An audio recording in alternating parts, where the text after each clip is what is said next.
초대교회가 부흥했던 숨은 이유 중에 하나가 서로 이 교회끼리 형제교회라고 하는 그 의식을 갖고 도움을 주고받았던 것이 또 하나의 숨은 이유라 할 수 있습니다.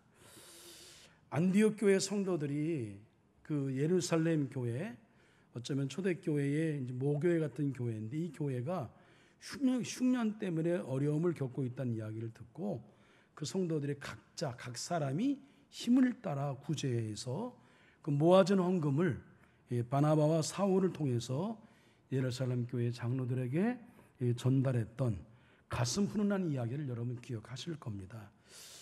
이렇게 초대교회는 물질적 나눔뿐만 아니라 사람과 일꾼의 파송, 그리고 영적인 교훈의 교제, 그 신앙적 일치를 위한 연합을 통해서 서로 형제교회로서 도움을 주고받는 복음 안에서 함께 서가는 연결된 공동체였습니다.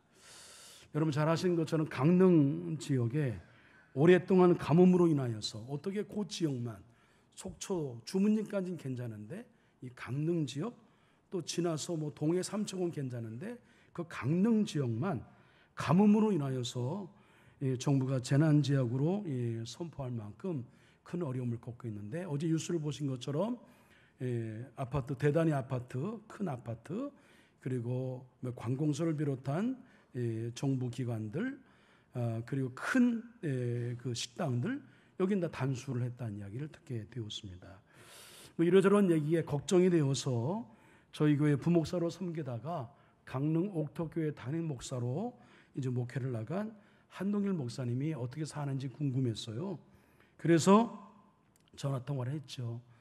언제나 예의가 바른 두 뇌가 이러저런 얘기하면서 목사님 그 전화 주신 것만으로도 감사합니다. 잘 이겨내고 있습니다. 이렇게 얘기할 줄 알았는데 그 얘기 안 하더라고요. 안 하고 요즘에 주일 식사하는데 설거지 할 물이 없어가지고 그냥 햄버거로 대신했다나 몇 주 동안 그랬다는 이야기를 하고 있고, 또 뭐 그 외에 몇 가지 어려움을 이야기하는데 그 얘기를 듣고 마음이 편치 않았습니다. 그래서 몇 주 전에 수혜 지역을 위한 목적 헌금을 한 것이 기억에 나서 이 헌금은 이때를 위함이다. 왜? 수혜라고 하는 것은 물이 많아도 어려움이 있지만 물이 적어도 어려움이 있구나 하는 생각이 들어서 제가 선약이 되어 있는 두 가지 약속을 정말 죄송스러운 마음으로 캔슬하고 급하게 물을 구입해서 강릉에 다녀왔습니다. 그 승합차에 뒤에 두 사람 이제 빼놓고 두 자리 빼놓고 실을 수 있을 만큼 제대로 실어서 전달했어요. 여러분 저 사진자로 보면 좀 도움이 될 겁니다. 저게 강릉 옥토 교회, 그 교회가 예뻐요. 그리고 저렇게 우리 한동일 목사님 물을 전달했습니다. 얼마나 행복해하는지 좋아했습니다. 덧붙여 우리 새벽 기도에 이제 제가 다녀온다는 말씀을 드렸더니 우리 성도님 몇 분이 마음을 또 모아서 어려울 때 좀 같이 힘이 되었으면 좋겠다고 해서 헌금을 해주셨어요. 그래서 더불어 헌금도 잘 전달하고 왔습니다. 참 너무 감사했고 우리 일행도 열심히 행복하게 목회하는 저들의 모습을, 목회 잘하는 모습을 보면서 감사했던 하루였습니다. 여러분 성령이 충만하여 역사하는 교회는 자기 교회를 넘어 이웃을 살피고요, 그리고 복음과 사랑의 질병을 땅끝을 향해 점점 더 넓혀가는 교회, 그게 바로 성령 충만한 교회고 하나님이 원하시는 교회죠. 그것을 사명으로 알고 그것을 운명으로 받아들이는 교회와 성도는 이게 성령이 충만하다라고 하는 것이 증명되고 있는 거예요. 오늘은 성령 시리즈 15번째, 그리고 그중에 소주제 성령 충만한 삶이라고 하는 소주제 7번째 마지막으로 성령 충만한 성도는 교회는 남다른 것이 있다. 그 7가지 키워드를 말씀을 드렸는데 오늘은 마지막 운명에 관한 주제의 말씀을 나누려고 합니다. 지금까지 나누었던 7가지 키워드를 잠깐 여러분 살펴보면 믿음, 비전, 생각, 말, 행동, 습관, 운명, 이 7가지입니다. 조금 다 기억나실 거예요. 이런 말 들어보셨을 거예요. 생각 하나 심어서 말 하나 거두고 말 하나 심어서 행동 하나 거두고, 행동 하나 심어서 습관 하나 거두고, 습관 하나 심어서 운명을 거둔다. 이 말 여러분 들어봤죠? 너무나 상식적인 말이죠. 이 말의 핵심은 생각이 운명을 결정한다. 이게 많은 사람들이 이미 이것에 대해 학습이 되었고 많은 사람이 동의하고 당연하다고 여길 겁니다. 그런데 중요한 것은 우리의 그 신앙의 표준이 되는, 기준이 되는 성경 말씀은 그렇게 답하지 않습니다. 성경은 생각이 운명을 결정하는 것이 아니라 운명은 믿음이 결정한다. 다 같이 아멘. 운명은 믿음이 결정한다고 명토바가 강조합니다. 우리의 운명의 뿌리는 생각이 아니라 믿음이라고 하는 것, 한마디로 우리 말씀드리면 구원받은 우리의 삶은 이미 정해져 있다. 앞으로 갈 길이 정해져 있는 사람이에요. 한마디로 구원받은 우리의 삶은 이겨놓고 싸우는 삶이에요. 우리는 여기서 열심히 살다가 주님 부르시면 어디 가요? 천국 가요. 천국에서 뭘 누려요? 영생을 누려요. 다만 이 땅의 삶이 문제예요. 이 땅에서 아직 천국에 이르지 못한 우리 믿는 이들이 이 땅에서 우리는 두렵고 떨림으로 구원을 완성할 축제가 우리 이 땅 가운데 있는 거죠. 그 두렵고 떨림으로 구원을 완성하기 위해 필요한 게 뭐냐면 성령의 충만함이에요. 성령이 내 안에 역사하셔야, 성령이 이끌어 주셔야 우리가 구원을 완성하고 말씀드린 대로 우리가 의인의 과정을 거쳐서 점점 성화되고 영화되어서 예수님을 닮아가는 거룩을 이루는 거죠. 그러니까 우리 말이 달라, 생각이 달라, 우리 행동이 달라져, 인격이 달라져. 성령의 열매가 맺어지는 거죠. 그리고 성경에 올라가면 우리 영생을 누려요. 지옥 가지 않아요. 우린 영생을 누릴 소망을 갖고 삽니다. 그러니까 우리는 최후에 승리할 자, 이겨놓고 싸우는 자예요. 할렐루야. 우린 최후에 승리할 자, 이기는 사람, 이게 우리 운명이에요. 이 명제에 대한 설명이 좀 필요할 것 같아요. 이제부터 풀어갈 테니까 여러분, 또 오늘 성만찬이 있어서 1부 때 여기 말씀을 다 전해보니까 시간이 많이 지나서 제가 조금 좀 어려운 내용은 나중에 요한계시록 제가 언젠가 할 겁니다. 요한계시록 말씀을 풀어갈 때 그때 말씀을 드릴 거고요. 일단은 오늘 여러분 이해를 돕기 위해서 제가 조금 좀 설교를 걷어냈습니다. 그래서 중요한 내용 말씀드릴 테니까 여러분 정신을 좀 가다듬고 말씀을 잘 들어보시기 바랍니다. 자, 그러면 운명, 즉 구원받은 우리의 종착역은 어떤 것일까? 한마디로 창세기 1장에 에덴이 완전하게 회복되는 것, 이것이 바로 구원받는 우리의 종착역이에요. 좀 더 구체적으로 살펴볼게요. 첫째로 우리는 완전히 새롭게 갱신된다는 거예요. 여러분, 갱신한 단어를 여러분 마음속에 넣으시길 바랍니다. 악의 근원이 소멸된 결과로 성경은 이렇게 증언합니다. 오늘 본문의 말씀 요한계시록 21장 1절 2절 말씀 우리 세 번역으로 준비해서 이해를 돕기 위해서 함께 읽습니다. 시작. 나는 새하늘과 새 땅을 보았습니다. 이전의 하늘과 이전의 땅이 사라지고 바다도 없어졌습니다. 나는 또 거룩한 도성 새 예루살렘이 남편을 위하여 단장한 신부와 같이 차리고 하나님께로부터 하늘에서 내려오는 것을 보았습니다. 새 예루살렘, 하나님의 백성인 교회는 하늘에서 내려온다. 사람이 세우는 게 아니라 하나님이 세우시는 것이 마지막 때의 참 교회의 모습이다. 이제 성도들은 그 피눈물게 흘리게 했던 악의 근원이 완전히 사라진 거예요. 그래서 어떻게 되었어요? 읽습니다. 시작. 그들의 눈에서 모든 눈물을 닦아주실 것이니 다시는 죽음이 없고 슬픔도 울부짖음도 고통도 없을 것이다. 이전 것들이 다 사라져 버렸기 때문이다. 이제는 더 이상 하나님의 백성인 눈에 눈물이 남아있을 이유가 없어요. 왜? 우리를 미혹하는 사탄이 사라졌기 때문에 더 이상 죽음이 우리를 괴롭힐 수 없습니다. 우리를 미혹하는 사탄이 사라졌기 때문에 더 이상 우리는 슬퍼할 일도 없어요. 우리를 미혹하는 사탄이 사라졌기 때문에 더 이상 울부짖을 일도 없어요. 우리를 미혹하는 사탄이 사라졌기 때문에 더 이상 고통도 없어요. 다 같이 아멘. 예? 우리 이걸 믿는 거예요. 그래서 우리가 먼저 이제 이 나라를 꿈꾸며 나아가는데, 그러면 그 새로운 날, 새하늘과 새 땅을 하나님이 새롭게 창조하시는 거야? 아니면 어떻게 하시는 거야? 우리의 궁금증이 있습니다. 새 창조의 주인으로 교회는 어떤 모습일까? 다시 말해 새 창조는 갱신, 리뉴얼이냐 아니면 리크리에이션, 재창조이냐? 이걸 생각해 봐요. 우리 쉽게 생각하기에 하나님이 새롭게 다 만드시면 될 일이지? 이 생각합니다. 근데 이 문제를 해결하기 위하여 요한계시록 21장 5절 말씀을 봐야 돼요. 자, 5절 말씀 읽어요. 시작. 보좌에 앉으신 이가 이르시되 보라 내가 만물을 새롭게 하노라 하시고 또 이르시되 이 말은 신실하고 참되니 기록하라 하시고, 보라 내가 만물을 새롭게 하노라, 이 말은 무에서 유를 창조한다는 말이 아니에요. 영어 성경이 그 의미를 잘 표현하고 있는데 I make all things new, 모든 것, all things, 이 모든 것을 새롭게, make new, 새롭게 한다, 이런 의미를 갖고 있어요. 그러니까 존재하고 있는 모든 것들을 새롭게 한다는 게 아니에요. 이미 존재하고 있는 것들을 전제로 하기 때문에 재창조가 아니라 제가 강조하는 말은 갱신이라고 하는 겁니다. 우리를 완전하게 하신단 말이에요. 우리를 변화시킨단 말이죠. 그렇다면 왜 재창조가 아니라 갱신이어야 할까? 하나님은 영원한 하나님이세요. 하나님은 불변하십니다. 그러니까 하나님이시라면 재창조를 통해서 재창조를 한꺼번에 이루시면 끝날 일이죠. 왜 그러실까? 이유가 있어요. 하나님은 신실하신 하나님이기 때문이에요. 신실하신 하나님, 실수가 없으신 하나님, 주님 말이 길이 오니 우린 이 길 따라 갑니다. 그날에 우리를 이루실 주는 완전합니다.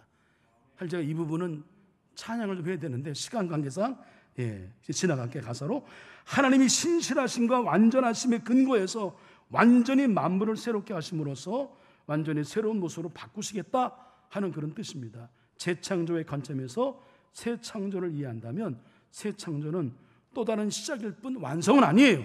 하지만 하나님은 완전하시고 신실하시기 때문에 한 번 하신 약속을 반드시 이루시죠. 그래서 이 갱신의 의미가 맞다는 거죠. 그러나 한 가지 더 기억할 것은 재창조가 아니라 갱신이라고 했지만 여기서 말하는 갱신은 우리가 말하는 차원의 갱신이 아니에요. 조금 나아지는 것, 조금 더 성숙해지는 것, 그 정도가 아니에요. 헬라어로 새롭다라고 하는 단어는 두 개가 있어요. 하나는 네오스, 하나는 카이노스라고 하는, 새롭다라고 하는 단어가 두 개예요. 시간이라는 단어가 크로노스, 카이로스 두 개가 있듯이 단어가 두 개입니다. 우리 시간 하나지만 네오스는 리모델링 정도 생각하면 돼요. 그런 새로움이에요. 그러나 카이노스는 완전히 새롭게 태어난 것을 의미합니다. 여러분 가게 신장 개업 이거 붙인 거 알죠? 그거 떠올리면 돼요. 건물이 바뀐 게 아니라 뭐예요? 주인이 바뀐 거예요. 안을 다 바꾼 거죠. 조금 젊은 사람들은 컴퓨터 포맷 이거 생각하면 됩니다. 자료는 다 남아 있어요. 그러나 프로그램은 다시 깔아야 해요. 부활하신 예수님은 이전의 제자들을 다시 부르셨습니다. 그래서 어떻게 해요? 고쳐 쓰신 거예요. 갱신의 의미가 여기 이런 의미다. 둘째로 복락원, 새하늘 새 땅이죠. 천국이죠. 에덴이 완전히 회복이 됩니다. 그 하나님 나라는 어떤 곳일까요? 창세기 21장 1절 5절 말씀 나와 있는데 이 창세기 22장 1절 5절 말씀은 어디서 많이 본 것 같아? 그걸 이제 데자부 현상이라고 하잖아요. 이걸 어디서 봤냐면 창세기 1장 2장에 나와요. 주님은 사도 요한을 통해서 새 예루살렘인 종말적 교회 공동체는 에덴의 완전한 회복을 통해서 첫 창조의 목적을 완성화가 있다라고 하는 것을 보여주고 있습니다. 이게 좀 더 21장 1절 5절 말씀, 그 갱신된 하나님의 그 에덴의 완전한 회복의 나라가 어떻게 이루어져 가고 있느냐? 중요한 건 여러분 물이 중요해요. 물. 우리 강릉 지역 재난이 이렇게 물로 올 수도 있구나. 심판이 물이 많아 심판일 수 있지만 물이 없어 심판일 수 있겠구나 하는 생각이 들어요. 옛날 선왕, 정치를 잘하는 왕은요 누구냐면 물을 잘 다스리는 왕이었어요. 그만큼 물은 중요한 거죠. 저 에덴이 회복된 그 나라에 생명수, 완벽한 생명수가 있다라고 하는, 제가 좀 건너뛰는 거예요. 그 다음에 그 중앙에 뭐가 있어요? 생명나무가 있어요. 각 양쪽에 12종류의 열매를 맺는 생명나무, 그 새 예루살렘의 에덴이 완벽하게 회복되었다라고 하는 것을 상징하고 있는 거예요. 그리고요, 그 나라에서는 하나님의 얼굴을 봐요. 하나님의 얼굴을 보면 죽었어요. 출애굽기 33장 20절 23절 보면 하나님의 얼굴을 보는 자는 살아남을 수 없어요. 그러나 새하늘과 새 땅 새 에덴에서는 하나님의 백성들이 하나님의 얼굴을 보게 됩니다. 그래서 살아요. 하나님의 백성이 하나님의 얼굴을 볼 수 있다라고 하는 것은 타락했던 인간이 완전히 회복되었다, 갱신되었다, 이런 의미가 있는 거예요. 그리고 무엇보다 통치권을 회복합니다. 이 말씀은 에덴 동산의 아담과 하와에게 주어진 만물에 대한 통치권이 회복됐다는 말씀인데, 여러분 창세기 말씀을 기억하잖아요. 생육하고 번성하라. 인간에게 여러분 이 자연을 다스릴 수 있는 권한을 주었어요. 그러나 죄로 말미암아 사탄에게 그 통치권을 빼앗겼어요. 근데 다시 우리 주님이 오심으로 인하여 이 통치권이 회복이 되었다. 그래서 완전한 통치가 이루어졌다. 그러므로 새 예루살렘 에덴의 회복은 바로 이러한 완벽한 갱신을 이룬 것이다 라고 하는 것을 말씀하고 있습니다. 마지막으로 요한계시록 21장 7절 8절에서는 이렇게 이기는 사람과 지는 사람의 운명이 분명하게 갈리는 모습, 끝까지 믿음을 지켜서 여러분 에덴에 회복된 에덴에 이르는 자, 새하늘과 새 땅에 이르는 자, 이 사람들은 어떤 축복을 받는지를 아주 명시했습니다. 자, 우리 자막에 좀 준비해 주시고 21장 7절 8절 말씀 함께 읽습니다. 시작. 이기는 사람은 이것들을 상속받을 것이다. 나는 그의 하나님이 되고 그는 내 자녀가 될 것이다. 그러나 비겁한 자들과 신실하지 못한 자들과 가증한 자들과 살인자들과 음행하는 자들과 마술쟁이들과 우상숭배자들과 모든 거짓말쟁이들이 차지할 몫은 불과 유황이 타오르는 바다뿐이다. 이것이 둘째 사망이다. 자, 이제 말씀을 제가 정리할게요. 오늘 이 말씀을 통해 우리가 꼭 붙들어야 할 내용이 있습니다. 첫째로, 마지막 때에 우리는 완전히 새로운 모습으로 갱신된다. 오늘 제가 전한 말씀을 여러분 믿으셔야 됩니다. 다 같이 아멘. 이걸 믿어야 돼요. 목사님이 정말 교회 충성 봉사하시고 귀한 정말 일꾼, 믿음 좋은 권사님 댁을 신방 갔어요. 권사님은 교회에서 믿음 좋기로 소문났습니다. 근데 그 집 며느리는 교회 안 나와요. 근데 신방 갔으니 이제 며느리가 이렇게 수발을 들어야 되잖아요. 대접도 해야 되고, 권사님이 잠깐 자리를 비운 사이에 며느리에게 시어머니처럼 목사님이 신앙생활 왜 안 하냐고, 열심히 하라고. 며느리가 대답을 해요. 목사님, 여기서 시어머니 같이 사는 것도 지긋지긋한데 천국에서 함께 영원히 산다고요? 저는 우리 시어머니가 믿는 하나님 그러면 절대 안 믿을 거예요. 얘기합니다. 이 천국이 이런 건가요? 보라 내가 만물을 새롭게 하노라. 가끔 이런 생각이 들어요. 우리 천국 가서 여러분 다 만날 거 아니에요? 그럼 이 사람이 나의 과거를 아는데, 네가 지난 여름날에 뭘 했는지 내가 알아? 근데 천국에 왔어? 그래 내가 알 거 아니겠어요? 여기는 어떡하지? 그런 생각 들잖아요. 보라 내가 만물을 새롭게 하나는 이 말은 무에서 유로 창조하는 말이 아니라는 말씀을 드렸어요. 그 제가 설명을 좀 한 거죠. 말 그대로 모든 것을 새롭게 한다는 것이라 말씀을 드렸습니다. 이미 존재하고 있는 모든 것들을 새롭게 한다. 그러므로 하나님 나라에서 만나는 시어머니는 이전의 시어머니가 아니야. 바뀌었다니까. 여러분이 지금 부족하지만 천국에 올라가면 다 갱신되는 거예요. 안 믿네. 둘째로, 하나님의 나라를 정확히 알아야 합니다. 이 세상에는 온갖 모순과 부조리가 난무해요. 그러나 그곳에는 눈물이 없고 슬픔도 없고 고통도 없고 아픔도 없어요. 그것은 에덴이 완전히 회복되고 더 이상 사탄이 왕노릇할 수 없는 곳이기 때문에 그런 겁니다. 요거 꼭 우리가 그 나라를 이렇게 믿어야 되고, 셋째로 하나님 나라를 기다리며 살아야 합니다. 그 나라가 있음을 기억하고 우리 그 나라를 고대하고 기다리며 오늘을 믿음으로 잘 살아내는 노력해야 되는 거예요. 이 즈음에 여러분 졸리실까 봐 영화 한 편 보여드릴게요. 잠깐 좀 틀어주세요.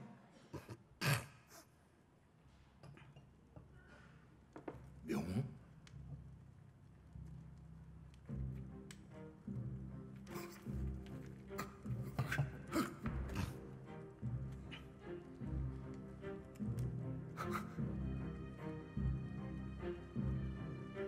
안호균,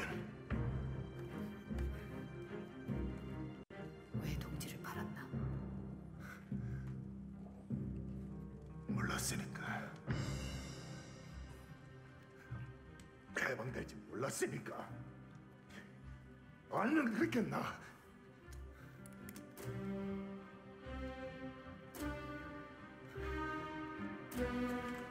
묘, 16년 전이고 염석진이 밀정이면 죽여라. 지금 수행합니다.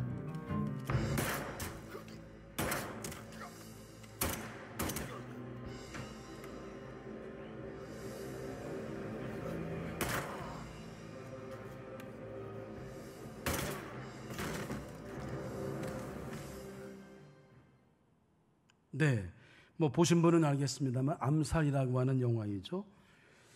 이 영화의 마지막 장면입니다. 남자 주인공이 이정재 씨잖아요. 염석진 역할을 감당한 사람이죠. 그는 청년 시절부터 독립운동가였습니다.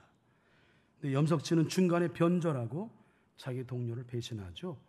그 배신한 후에는 독립운동가인 것처럼 활동하면서 뒤로는 독립운동가들의 명단과 작전을 일본에 넘기는 밀정 노릇을 한 거예요. 결국 한때 자신의 동지였던 독립운동가의 총에 맞아 죽음을 맞게 됩니다. 영화의 여주인공인 독립운동가 안윤옥이 마지막으로 그에게 물었잖아요. 왜 동료를 팔았냐? 왜 동료를 팔았냐? 한때는 나라를 위해 함께 목숨을 걸고 독립운동을 했던 사이였으니 그를 죽이면서도 얼마나 마음이 힘들었겠는가. 그래서 원망하듯 질문한 것이겠죠.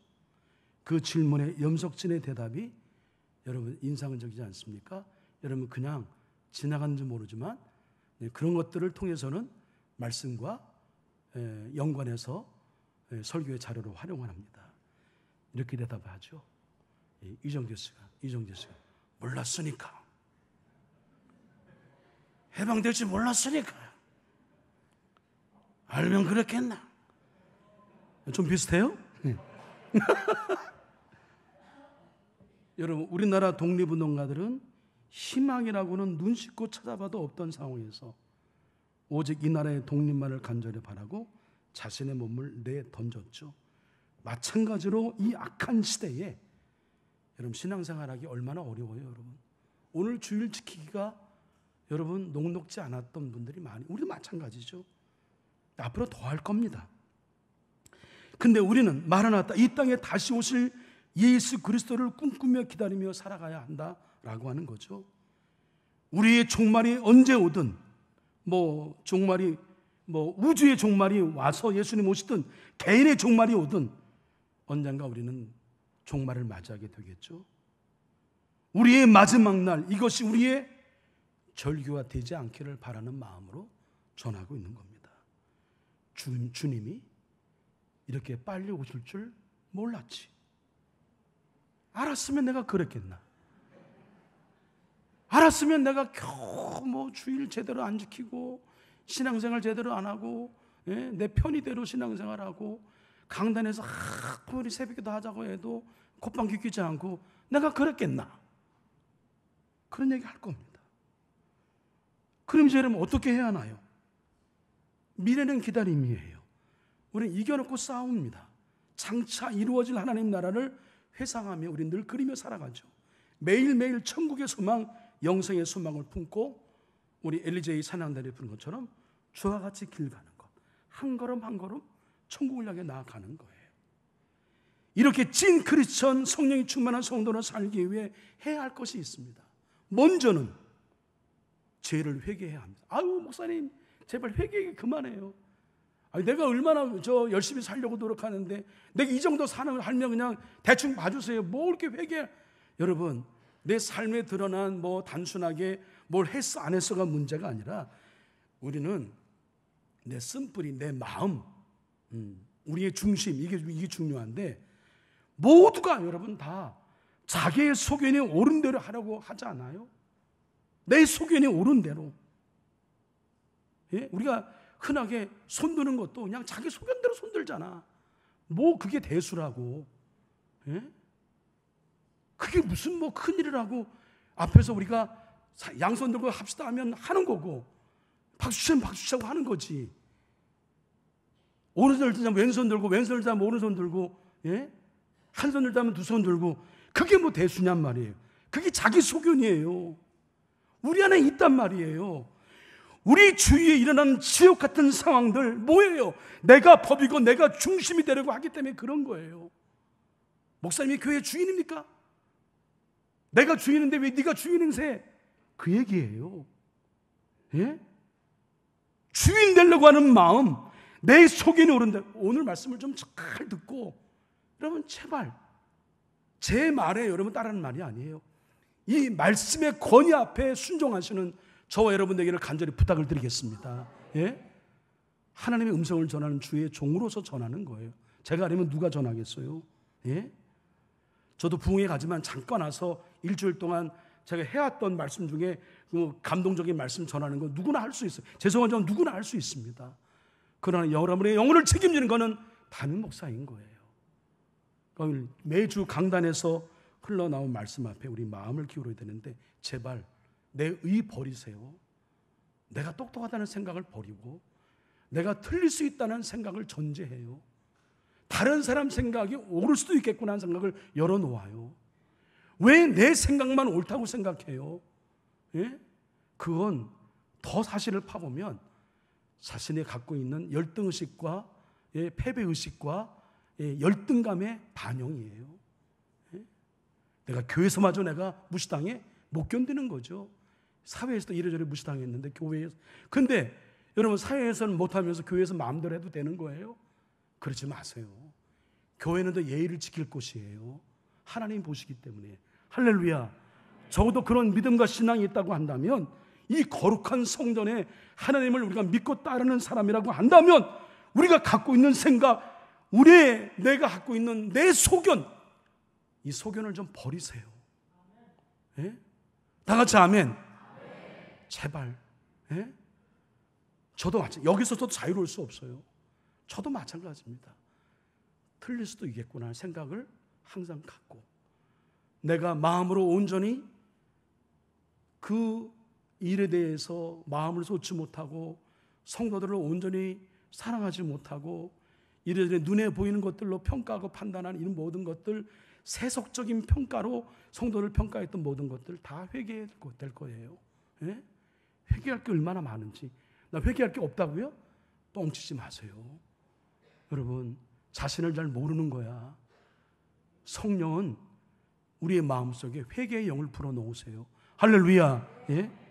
그러니까 오늘 말씀이 내가 누구를 향하여 여러분 책망하고 드리는 말씀이 아니야. 사실 우리 모두의 말씀인 거예요. 예? 마음에 담아두고, 우리는 이미 여러분 이 길에서 벗어날 수가 없어. 하나님이 그냥 안 놔두신단 말이에요. 우리는 천국까지 가야 돼요. 다 같이 아멘. 가는데 끌려갈 거예요. 질질. 맨날 뒷자리에서 아웃사이드에서 이렇게 막 손가락질만 하고 갈 거냔 말이에요. 예? 앞장서서 기쁨과 즐거움으로 자원하는 마음으로 가자. 그러기 위해서는 회개가 필요하다. 다음으로 성령의 이끄심을 따라 살아야 합니다. 내 힘 가지고는 내 소견에 옳은 대로 살 수밖에 없어요. 잡초 아무리 뽑아도 잡초나. 야, 어떻게 그래? 죄의 뿌리를 회개해도 다시 죄를 지을 수밖에 없어요. 죄의 뿌리를 뽑은 것으로 끝나면 아무 소용이 없습니다. 아니, 더 비참하게 될 거예요. 초대교회 믿음의 선배들은 알잖아요. 다 알면서도 성령의 이끄심에 따라 살았어요. 어떤 일이 발생하면 여러분 영어 단어 기억하십시오. 우선 스톱, 멈추세요. 일단 멈춰요. 그리고 그 환경에, 내 앞에 놓여 있는 상황에 여러분 빼앗기지 마세요. 거기에 나를 함몰시키지 말란 말이에요. 주도적인 삶을 살아요. 그거로부터 우리 스스로 자유로워야 돼요. 다음으로 성령님께 물어요. ask. 성령님, 도대체 이게 어떤 일인가요? 주도적인 삶을 살다는 것은 자기가 주인 행사를 하여 산다는 것 아니에요. 모든 환경으로부터 자유로운 삶을 산다는 걸 말합니다. 그래서 묻습니다. 다음에 물었을 때 성령께서 내 마음 가운데에 말씀하실 거예요. 그러면 그 말씀 앞에 나를 adjust, 조종하세요. 그게 맞춰요. 예?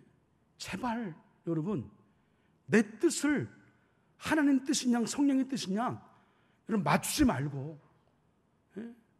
그렇게 여러분 거짓말을 하지 말고, 그렇게 가식적으로 하지 말고요. 예? 성령의 뜻을 온전히 받아들여 조종하는 것. 성숙한 기도, 내 뜻의 관철 아니라고 말씀드렸어요. 하나님의 뜻 앞에 나를 조종하고 조율하고 맞추는 게 성숙한 기도예요.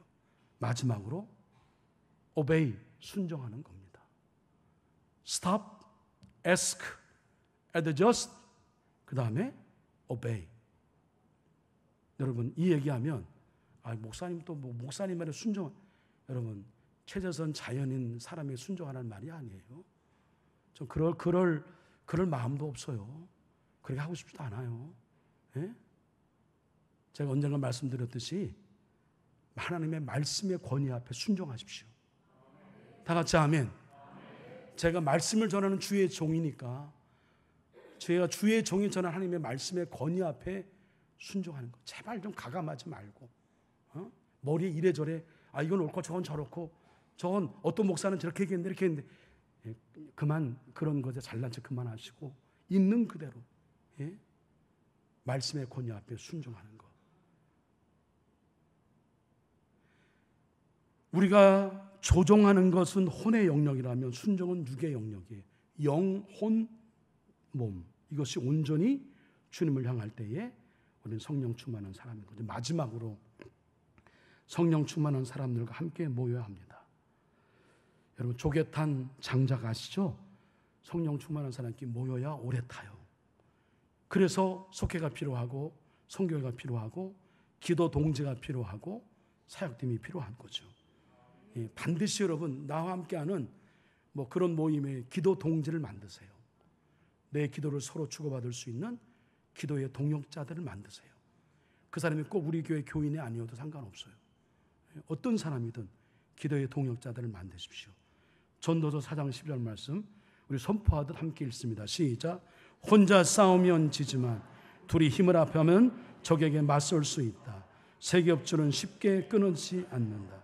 그래요. 함께 모이는 것이 중요합니다. 그래서 교회의 주인이신 주님이 우리에게 교회를 허락하셨고 속회와 선교회를 묶어 주신 거예요. 사랑하는 한소의 성도 여러분, 장사 잘 되는 집에는 다 이유가 있더라고요. 성공하는 사람에게는 그들만의 습관, 루틴이 반드시 있어요. 주님이 원하시는 부흥하는 교회. 자, 여기서 여러분 성장과 부흥을 혼란해서는 안 됩니다. 혼동해서는 안 됩니다. 착각하면 안 됩니다. 성장이고 부흥이다? 잘못됐습니다. 예? 성장이 곧 당연히 부흥은 아니에요. 그렇다고 또 교회가 작고 어려운 교회, 숫자가 작은 교회가 여러분 부흥하지 않는 교회, 그것도 안 될 길입니다. 여러분 성장이 부흥이라고 생각하는 교회는 죄송하지만 우리 교회 역사처럼 한순간에 어떤 사건이 있으면 다 흩어져요. 그게 성장이에요? 그게 부흥이에요? 그게 진정한 부흥입니까? 아니란 말이에요. 성장과 부흥을 착각하지 마십시오. 숫자가 잦다고 부흥과 멀어진 교회라고 단정할 수는 없어요. 하나님이 진정 원하시는 교회인지 성령이 역사하고 계신 교회인지 그것이 부흥의 근거가 되는 거예요. 그렇게 부흥하는 교회가 되기 위해서 교회가 세워진 일에 부흥하는 교회의 특징이 있는 것을 보게 하셨는데, 특별히 새 부흥을 꿈꾸는 한서 교회에 대한 거룩한 열망을 아시고 하나님 보여주고 깨닫게 하신 것이 있어요. 그게 뭐냐? 부흥하는 교회는 성령이 이끄시는 교회, 성령이 충만한 교회, 성령이 충만한 성도가 있는 교회예요. 다 같이 아멘. 예? 성령이 충만한 교회와 성도에게 남다른 그 무엇이 있어요? 무엇이 다른지 우리는 7가지 소재를 갖고 말씀을 나누었잖아요. 믿음, 비전, 생각, 말, 행동, 습관, 운명. 이게 달라요. 다 기억나지 않아도 좋아요. 다시 말씀을 찾아보고 저도 계속해서 필요에 따라 선택, 집중, 반복할 테니까 이것이 나의 행동이 되고 습관이 되고, 그리고 오늘 말씀처럼 우리는 이미 이긴 싸움을 하는 운명을 부여받은 자들인 걸 가슴에 새기고 성령 충만 유지하여 오늘을 여러분 기쁨과 즐거움으로 사명을 이루는 것에 대한 영적 희열을 느끼며 한 걸음 한 걸음 찬양하며 우리 주님께 나아가, 이게 진정한 부흥이죠. 이 새 부흥의 주역이 되시기를 주님의 이름으로 간절히 축원합니다. 기도하겠습니다. 우리는 생각이 아니라 믿음이 우리의 운명을 결정한다는 것을 믿습니다. 예수님을 믿는 우리는 최후에 승리할 것을 또한 믿습니다. 성령 충만하여 기쁨으로 사명 감당하다 천국에서 영원히 산다고 하는 믿음과 소망을 가지고 오늘도 성도로서 신실하고 진실하고 정직하고 성실하게 살게 하여 주시옵소서. 예수 그리스도 이름으로 기도합니다. 아멘.